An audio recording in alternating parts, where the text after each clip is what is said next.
David compose des psaumes, même si l'on n'en conserve plus guère remontant telle qu'elle à lui. Il en a inauguré le genre. Après lui, la rédaction des psaumes se développera surtout autour de l'exil. Salomon a introduit à sa cour des sages venant d'Égypte. Ce sont des humanistes aux connaissances assez vastes, ayant voyagé et qui sont attachés à scruter le sens de la vie de l'homme.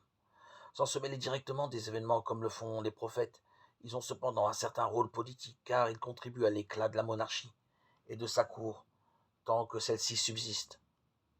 Ils commencent à composer des proverbes.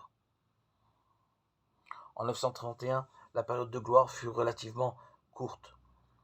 Salomon avait mené une politique de prestige coûtant fort cher et génératrice d'injustice sociale. Faste de la cour, force de frappe avec mise en place d'une cavalerie, construction du temple. De plus, comme David, il dégrévait d'impôts les gens de sa région du sud et faisait payer ceux du nord.